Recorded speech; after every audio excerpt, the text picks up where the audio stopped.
Բարոյցես Ֆակտոր TV հյուրը հանուն Հանրապետության կուսակցության փոխնախագահ Ռուբեն Մերաբյանն է, ողջույն, պարոն Մերաբյան։ Ողջույն, պարոն Մանոնյան, շնորհակալ եմ հրավերի համար։ Շնորհակալություն գալ համար, արտգործնախարարության խոսնակ Մարիա Զախարովան պատասխանել է Հայաստանում հիբրիդային պատերազմների մասին հարցին, հիշատակել է Ալեն Սիմոնյանի եւ տարբեր փորձագետների հայտարարություններ, որ Հայաստանի դեմ վարվում է հիբրիդային պատերազմ, իհարկե ասել է, որ մեղավորը արևմուտքն է, մի քանի, այսպես ասենք, հիբրիդային պատերազմի օրինակները նշել, ինչպես Վրաստանում էր, արևմուտքը հիբրիդային պատերազմ վարում եւ Ռուսաստանը հարգում է ազգերի ինքնիշխանությունը եւ հիբրիդային պատերազմը մեզ համար օտար բան է։ Բայց նաեւ շատ կարեւոր է հետեւյալը, որ այդ պնդումները հիբրիդային պատերազմների մասին արվում են մեջբերում մեր երկրի հետ կապերի զարգացման կողմնակիցների հետապնդումների ֆոնին, այսինքն Հայաստանում, կարծես հետևելով այն օրինաչափությանը, որ փորձարկվել է օրինակ Մոլդովայում։ Այն ինչպես է գնահատում այս հայտարարությունը, ինչ օրինաչափություն։ Մարիա Զախարովայի այս հայտարարությունը ուշագրավ է հենց նաև նրանով, որ այն հնչում է Ռուսաստանի կողմից վարվող հիբրիդային պատերազմի Ռուսաստանի կողմից վարվող, թե արևմուտքի կողմից հիբրիդային պատերազմ։ Ռուսաստանի կողմից վարվող հիբրիդային պատերազմի նոր ալիքի ֆոնին եւ շրջանակներում։ Որովհետեւ մենք ինչ ունենք։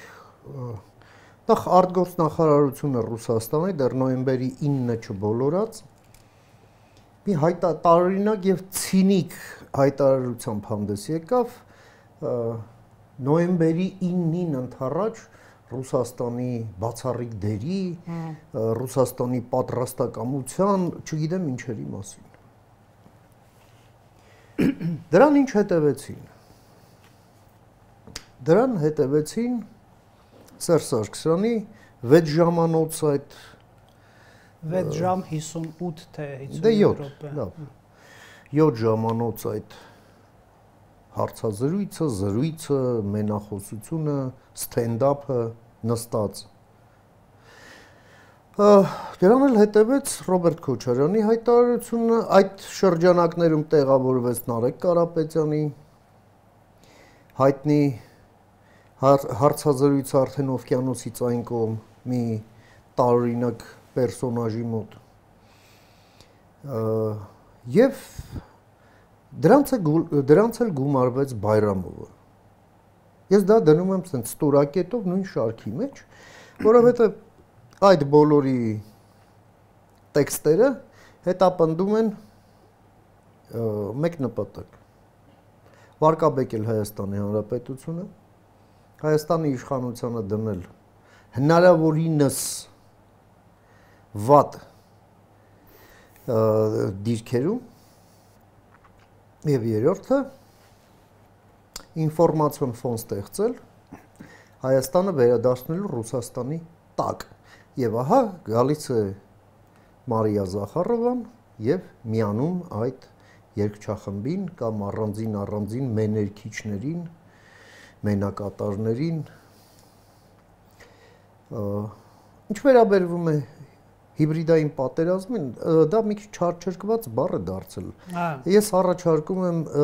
երկու բառով ուղղակի մի հատ տանկ սահմանում, ինչն է հիբրիդային պատերազմը, հա, որ Դեկարտի խորհրդին հետևենք, հա։ Եվ դա ինչ է, ընդհանրապես։ Ճշտեք սահմանումները եւ կվերանան վեճերի 90%-ը, հա։ Ինչպես Ռենե Դեկարտն էր ասում։ Եվ ուրեմն հիբրիդային պատերազմը դա պատերազմ է առավելապես ոչ ռազմական ձևերով։ Եվ հիբրիդային պատերազմ բառակապակցության առանցքային բառը պատերազմն է։ Պատերազմ վարում են թշնամիները։ Այն բաղկացած է առանձին տարրերից։ Առաջինը դա տեղեկատվական, ապա տեղեկատվական տարրն է։ Սովորաբար մարդիկ հենց տեսնում են տեղեկատվական պատերազմ, դա միանգամից համարում են հիբրիդային պատերազմ։ Դա այդպես չէ, դա հիբրիդային պատերազմի տարրերից մեկն է, բայց ոչ միակը։ Օրինակ ներքին անկայունության առաջացում։ Դրան գումարած նաև դրան է գումարվում երկրորդ տարը։ Դա դիվանագիտական լոբիստական տարրն է, որը պաշտոնյաների, ինչպես նաև ինստիտուտների հետ աֆիլիացված առանձին օղակների կողմից, այսպես ասենք, դիսկուրսիվ ճնշումն է ակտուալ դիվանագիտական քաղաքական օրակարգերով։ Դա երկրորդը։ Երրորդը դա հետախուզադիվերսիոն գործունեությունն է, որը ծավալվում է արդեն կոնկրետ երկրի տարածքում։ Մենք դա էլ ենք տեսնում։ Չորրորդը տնտեսական լծակների օգտագործումն է։ Տնտեսական եւ կոռուպցիոն լծակների։ Մենք տեսնում ենք թե մեկը, թե մյուսը կոռուպցիոն լծակը դա հիմնականում քաղաքական կոռուպցիան է։ Մենք տեսնում ենք, որ սև փող է շրջանառվում, մենք տեսնում ենք այդ շրջանառվող սև փողի կամ սև կասայի միջոցով ֆինանսավորվում են միտինգներ։ Դրա մասին կա նաև օպերատիվ գործողություններ իրավապահ մարմինների կողմից եւ մենք այդ ձայնագրությունները հրապարակված լսել ենք, տեսել ենք։ Կա նաև սահմանափակ ռազմական գործողություններ տարը, լոկալ, հա, այսպես ասենք։ Կա նաև, եթե ավարտում դարձնենք պատկերը, դա նաև միջուկային զենքի կամ զանգվածային ոչնչացման զենքի սահմանափակ կիրառումն է կամ դրա սպառնալիք, դա էլ կա։ Գնայք դա մեզ չի վերաբերում։ Այո, բայց այս մասը եկեք ամփոփենք նաև անցնելով առաջ։ Հիմա Ռուսաստանը քաղաքական բաղադրիչի մասն ինչ կարող ենք ասել։ Քաղաքական բաղադրիչը հենց դա փաստորեն այդ հետախուզադիվերսիոն տարրն է, որը օգտագործվում է նաև ագենտուրայի ներառմամբ Ռուսաստանը եւ այդ թվում նաև իր տերորիստական բաղկացուցչով մենք լավ գիտենք մեր ԱԱԾ-ն 3 այդպիսի լուրջ խումբ է բացահայտել, որում երրորդն էլ առերևույթ ըստ քրեական գործի հոգևորականների ներգրավմամբ, ինչի հետ կապված վարույթ է ընթանում։ Մենք տեսնում ենք Հայաստանի ուղղությամբ տարվող դասական հիբրիդային պատերազմ իր գրեթե բոլոր բաղկացուցիչներով։ Այստեղ ես ուզում եմ մի բան ավելացնեմ, դա սահմանափակ ռազմական գործողություններն են։ Եթե Ռուսաստանը այս տարը, ասենք, Ուկրաինայի դեմ 14 թվականից մինչև 22 թվականը օգտագործում էր իր բանակը, ապա Հայաստանի պարագայում օգտագործվում էր Ադրբեջանի զինված ուժերը։ Մենք տեսնում ենք այս ամենը նույն պարադիգմի մեջ, նույն մտահղացման շրջանակներում։ Դուք բաց թողեցիք հետևյալ կոնտեքստը, երբ որ նա խոսում է համեմատություն է անում Մոլդովայի հետ։ Ինչ ունենք մենք Մոլդովա։ Մենք ունենք պրոռուսական ուժերի մեծ աջակցություն Կրեմլի կողմից եւ մոլդովական իշխանությունները նաեւ բացահայտել են գումարների տեղափոխման շղթաներ Մոլդովա այդ ուժերին աջակցելու, օրինակ օթանավով Ռուսաստանից գալիս են մարդիկ, իջնում են եւ հետները գումար են բերում եւ մոլդովական իշխանությունները որում դա տեղի ունեցավ հայտնաբերում են այդ ուժերը։ Գանք մոլդովական կոնտեքստին, չէ, բայց այստեղ շարունակեմ, տեսեք, ինքը ասում է, որ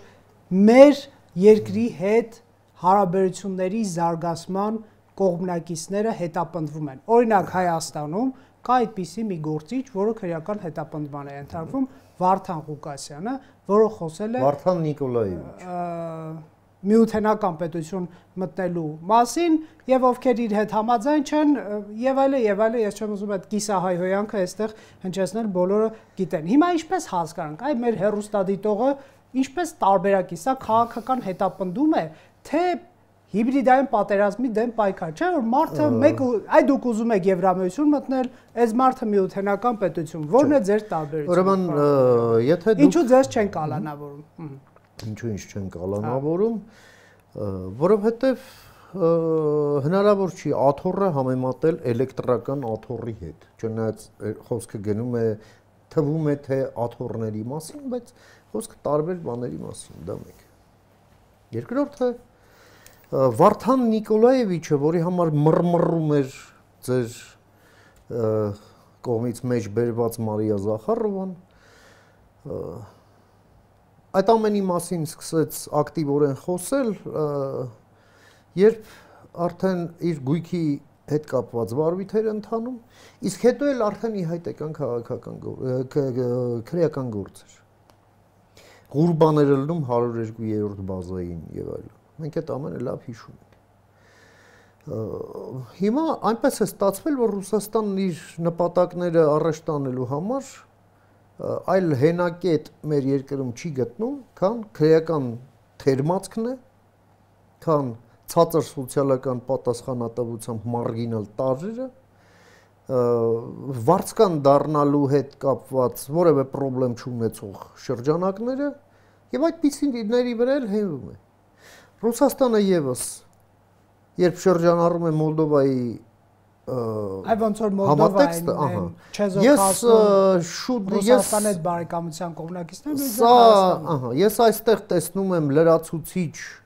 փաստարկ, որը տվել է Մարիա Զախարովան, թե ինչու Հայաստանը պետք է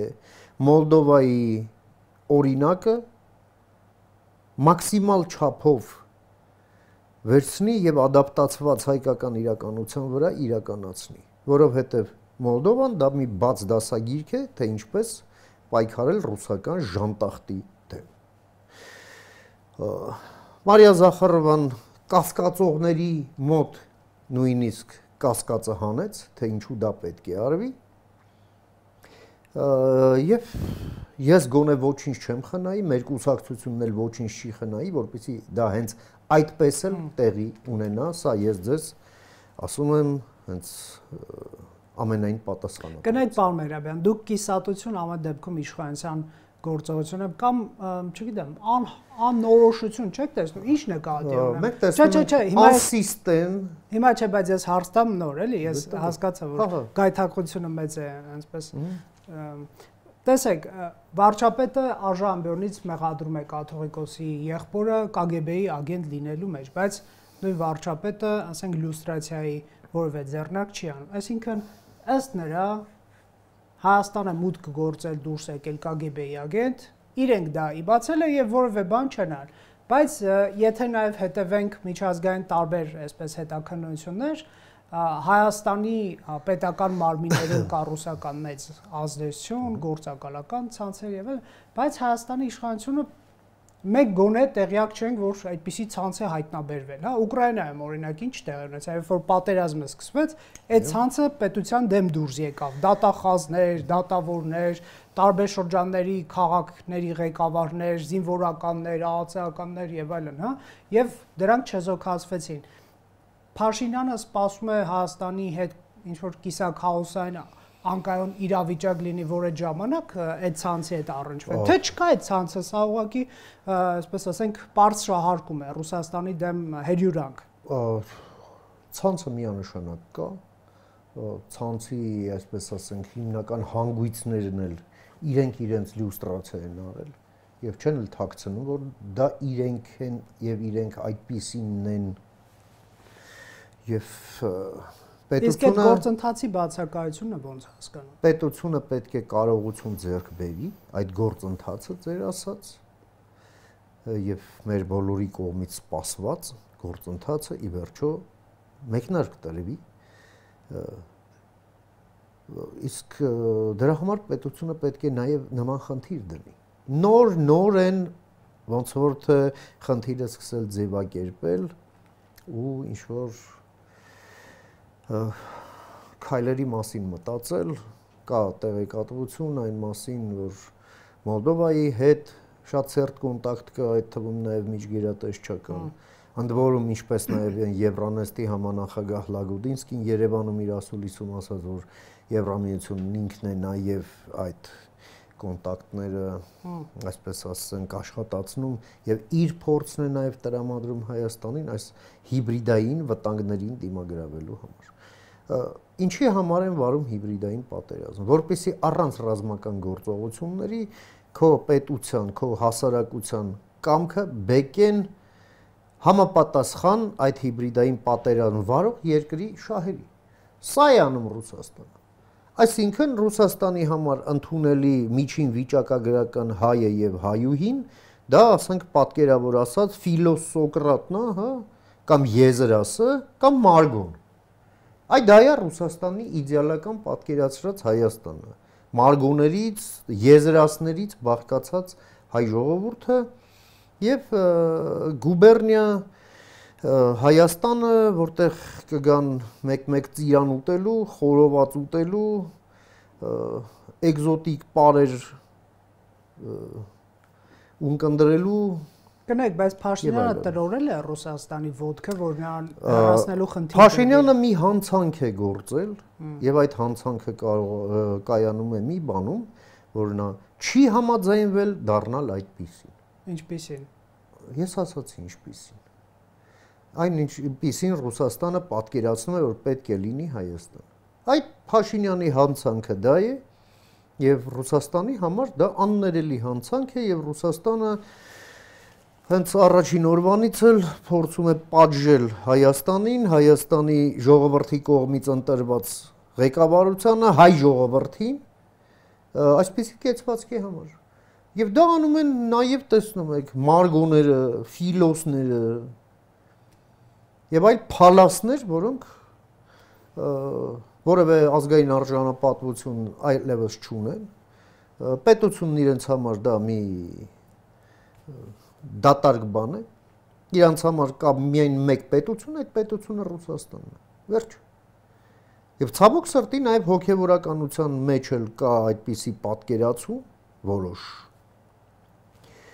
վերնախավում այդ թվում, որոնց համար հայ առաքելական եկեղեցին այսպես կոչված ռուս, այսպես կոչված ուղղափառ, այսպես կոչված եկեղեցու կցորդ դուստր կառույցն է, իրենք էլ դրա այսպես ասենք հոգևոր գուբերնատորներ։ Կնեք, պարոն, ահա որ կնեք, բայց Պուտինի կողմից պարգև տալը Գարեգին II-ին կամ նրա եղբորը Եզրաս arczepiskopos Ներսեսյանին արդյոք բավարար փաստարկ է պնդելու, որ նրանք ռուսական եզմեղմ բառ օգտագործեն, վերահսկողության տակ են, այսպես։ Իհարկե։ Հաշվի առնելով այն ամենը կարող է պարգևատրել հիմա։ Պուտինը ում մասը չի պարգևատրում, Պուտինը պարգևատրում է յուրայիններին, միայն եւ բացառապես, իսկ Պուտինի յուրային ինչ է նշանակում, հաշվի առնելով որտեղից է նա որպես ընդհանրապես գործիչ սերում, արեք ձեր հետևություններ։ Այո, դա բավարար հիմք է այդպիսինը համարելու համար, որովհետև այն ամենից հետո ինչ տեղի ունեցավ, մարդին չաստիճանի պետք է ուղղակի ինքնասիրություն ու արժանապատվություն չունենա, որ դա գնա ընդունի։ Դուք տեսել եք, ասենք են դեկորատիվ շների կոնկուրս, հա, այդտեղ էլ շների վզերին ինչ որ մեդալներ են կախ տալիս, որպես ընդ սիրուն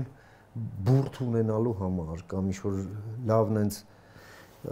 ֆինտ անելու համար։ Դե համեմատությունը տեղի գետինը մտեք ուղղակի։ Չէ, գետինը մտեք ուղղակի։ Համեմատությունը մի քիչ տեղին չէր ամեն դեպքում։ Դու խնդրեմ, դուք կարող եք նաև այդպես համարել, բայց դա իմ համեմատությունն է եւ կարծում եմ այդքանով բավարար։ Լավ, բայց արդյոք հիբրիդային պատերազմի մեջ տեղավորել, ասենք Բայրամովի այն խոսքը, որ Փաշինյանը ասաց բա որ ինձ սպանեն, եթե ես գնամ այդ 7 կամ 5 տարածքների, այսպես ասենք Ադրբեջանին հանձնելու կամ լուծման, սա այսպես ասենք այն մասին չի, որ Ադրբեջանի ԱԳ-նախարարը ուղղակի բացահայտում է վարչապետի քաղաքականությունը պատերազմից առաջ։ Տեսեք, նպատակը այստեղ ինչն է։ Որովհետև ես նկատեցի իշխանական գործիչները նույն կողքին են դնում, հա, իրար կողքին են դնում այսպես։ Մի քիչ էլ դետալիզացնենք, հա։ Այս ամենը ինչի մասին է։ Ա. Պարզաջրել Ռուսաստանին։ Դա անում են Սարգսյանը, Քոչարյանը, Կարապետյան կրտսերը, Բայրամովը, Մարիա Զախարովը։ Կրտսեր Կարապետյանը նաև Զելենսկիից էր բամփասում, թե ինչի համար չեմ հասկանում, չնայած լավ արդեն սկսեցի հասկանալ, ինչի համար, որովհետև էլի տեղավորվում էր այդ ամեն ինչի մեջ։ Դա մեկ, երկրորդը վարկաբեկել Հայաստանի իշխանությանը։ Հիմա լավ հարց կտակ ինչի եւ Ադրբեջանի ինչին է պետք։ Ադրբեջանի սրտով չի օգոստոսի 8-ի համաձայնություն։ Ադրբեջանը դրան գնացել է ստիպված, համարելով դա չարյաց փոքրագույն է։ Բայց եթե բացվում է հնարավորություն, որ դառնա այնպես, որ Հայաստանը դառնա այն աստիճանի դիսֆունկցիոնալ ներքին պատճառներով, որ այլևս օգոստոսի 8-ը իրականացնելու համար դառնա անկարող, այդտեղ Ադրբեջանը սեղանը շուռ կտա եւ կսկսի վերաբանակցել, բայց արդեն ոչ թե Հայաստանի հետ, այլ Հայաստանի մասին։ Այսա է ուզում Ադրբեջանը եւ այդ իմաստով Ադրբեջանի եւ Ռուսաստանի շահերը, ինչպես նաեւ Հայաստանում Ռուսաստանի 5-րդ Շարասյանի եւ 6-րդ պալատի շահերը առնվազն տակտիկապես համընկնում են։ Եվ մենք տեսնում ենք այդ զուգադիպության, այդ համընկնելու դրսևորումը։ Ես տեսա մեղադրանքներ, որ այդ տեսեք Բայրամովն էլ ապացուցեց, որ Փաշինյանը հրաժարվել է։ Այսինքն ձեր համար Բայրամովը դարձել է ապացույցի աղբյուր։ Վերջ։ Ես այդտեղ էլ ավելացնելու ոչինչ չունեմ, ու ես ուղղակի ուզում եմ այս ամենի հետ կապված մեր օրենսդիրների ուշադրությունը դարձնեմ, հա, այն ով որ քաղաքական մեծամասնություն է, բայց ում հետ աշխատող իրավաբանները, որոնք իրենց կոչում են կոնսերվատիվ իրավաբաններ, նրանք թթվիկար են Հայաստանի քաղաքականության եւ իրավական քաղաքականության վրա դրված։ Դրանց պետք է ուղղակի դուրս շպրտել այդ գործի վրայից, ընդհանրապես մաքրել այդտեղից, այդ թթվիկարը գլորել է պետք եւ պետք է համապատասխան օրենքներ մտցնել եւ զինել այդ օրենքներով իրավապահ մարմիններին եւ ուղղակի գնալ նման հայտարարություններ անողների հետևից, որովհետեւ սա կրկնում եմ,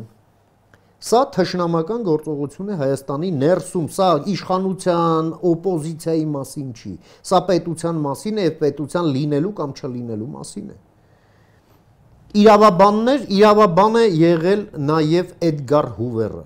չէ՞, որին չէր անում։ Ռուսաստանի սիմպատիզանտներին լցրեց մի նավ, ասեց ռադներդ քաշեք ձեր սիրած սովետական Ռուսաստանը։ Այս ֆարա օրենսդրությունը հենց Հուվերի առաջարկով ընդունվեց, իսկ կազմակերպված օտարերկրյա գործական։ Այո, իսկ կազմակերպված հանցավորությունն էլ լղոզեց ասֆալտներին, չէ՞, անձեռնամխելիների ջոկատներ ստեղծելով, որոնք պետք է ուղղակի սատկացնեին բոլոր նրանց, ովքեր զենքները ձեռը թրև էին գալիս փողոցներում եւ ինչ ուզում ոնց ուզում։ Իդեպ պարոն Մերաբյան, նայել էր իրավաբան, այլ ոչ թե այս Աղվան Հովսեփյանի պաչած իրավաբանները, հա։ Լավ, ես մինչև վերջերս երբեմն լսում եմ մեկնաբանություններ, որ գիտեք Քոչարյանը եւ Սերժ Սարգսյանը ինչով են իրարից տարբերում։ Սերժ Սարգսյանի օրոք գոնե նա թույլ տվեց, որ Հայաստանում քաղաքացիական հասարակություն զարգանա, այսպես ասած արևմտամետ տրամադրություններ աճեն, Եվրամիության հետ կնքեց այսպես բանը, հա, համապարփակ եւ ընդլայնված գործընկերության համաձայնագիրը, բայց պարոն Սարգսյանը եկավ սառեցնելու այս տեսակետները, պնդելով, որ այ եթե մի քիչ էլ մնայի Հայաստանում իշխանության օտարերկրյա գործակալների օրենքը կմցնեի Հայաստանում, քանի որ ԵՄ-ում չկար այդ օրենքը, ես կմցնեի, սպասում ենք, այ Ավստրիայում եղավ այդ օրենքը եւ այսինքն քաղաքասարակությանը Սերժ Սարգսյան պատրաստում էր ինչպես Պուտինն է անում, գործական հրճակել, բայց չհասցրեց։ Եկեք Ադրբեջանի կոմսոմոլի այս կլաուզնիկների մասին ինչքան շատ ենք խոսում, մենք մեր իրական օրակարգի չունենք։ Մեր իրական օրակարգն է հետաքրքիր նյուանս։ Դե հետաքրքիր կարելի է National Geographic-ով ցույց տալ, սա։ Դեռ այնքան հետաքրքիր բաներ են ցույց տալիս կենթանիների աշխարհից, ասենք թե կամ բուսական աշխարհից։ Բայց մեր անելիքը այստեղ հիմնական էգզիստենցիալ նշանակության դա օգոստոսի 8-ի համաձայնությունները օր առաջ կատարելն է, այս խոսակցությունները պետությունից քաղաքական եւ ժամանակային ռեսուրս են տանում, կարող են նույնիսկ ընդհուպ մինչեւ դեմոտիվացնել մեր գործընկերներին կամ մեր պոտենցիալ գործընկերներին եւ ուղղակի խորհուրդ կտամ սրա վրա շատ ժամանակ չծախսել, կարեւոր չի թե 5-րդ շարասյունից կամ 6-րդ պալատից ով է կլաուզաներով հանդես գալիս։ Մանավանդ վարչապետը դնի դրանից հետո 10 պոստ գրի, ախպորպես Վերջացրի։ Զբաղվեք գործով, հերիքա։ Դուք էլ պարոն Մերաբյան չի ստացվում, ասում եք պարզաջրում են Ռուսաստանն այս մարդիկ, դուք էլ Փաշինյանն են եք պարզաջրում եւ չեք ընդունում, որ նա սադրեց պատերազմ Ադրբեջանի դեմ, ասելով Արցախ Հայաստանը եւ վերջ։ Այդ սադրիչ խոսք չէր։ Գիտեք, ինչ դատի տվեք պատերազմ հրահրելու համար, դատեք Փաշինյանին։ Եթե դուք այդքան հիմքեր ունեք այդ բանը պնդելու, ես Փաշինյանին պարզաջրելու կամ չպարզաջրելու խնդիր չունեմ։ Ես խնդիր ունեմ օգոստոսի 8-ի համաձայնությունները, որը շատ լավ համաձայնություններ են այս իրավիճակում, որ իրավիճակում մենք ենք, եւ այն պետք է իրականացվի։ Հարցեր ունեք, դիմեք դատարան։ Ես այդ խաղը չեմ խաղում, պարոն Աման։ Չի սադրել պատերազմ, եթե չեք դիմել պատերազմ։ Մենք ես չեմ պատրաստվում դիմել դատարան, որովհետև պատերազմ հիմա էլ այս խոսակցությունները Ռուսաստանի պարզաջրման հետ կապված, նաև Ադրբեջանին իր մեջ էլ էլի նորից էստի համեցեք կոչ եմ պարունակում եւս։ Որ օգոստոսի 8-ը կատարել պարոն Մերաբյան։ Այս տարվա Չէ, որով մենք ԱՄՆ-ին միջանց տվեցինք Հայաստանի ամենագրավիչ հատվածը։ Այո, ամենայն լրջությամբ մեջ բերեցի պարոն Քոչարյանի հայտարարությունը։ Պարոն Քոչարյանին մի մեջ բերեք, փաստաթուղթը մեջ բերեք, ըստ որի Հայաստանը Ամերիկային միջանցք է տվել։ Քոչարյանով ոնց չի։ Քոչարյանն ինչ է մարգար է։ Ընդդիմության առաջնորդներից է պարոն Մերաբյան։ Այն մի վրացական անեկդոտ էլ կար, չէ՞, որ ավարտում էր նրանով, որ ասում էր «Ատի իշո բաբուշկու վսպոմնի»։ Եկեք խոսենք փաստերից, այլ ոչ թե ես չեմ ուզում ուրիշի մեկնաբանածը մեկնաբանեմ, պարոն Աման։ Դե նոյեմբերի 9-ով Ռուսաստանը չէր ստանա միջանց, բայց օգոստոսի 8-ով ԱՄՆ-ն կստանա եւ ընդդիմության մի թեվ էլ ասում է, որ Փաշինյանն քանի որ հակառուս է, ռուսներին չտվեց այդ անխոչնդոտ ճանապարհ եւ Ադրբեջանին, Արցախը կորցրինք դրա հետևանքով, չտալու հետևանքով, քանի որ եթե տայինք Լաչին միջանցքը չեն փակի,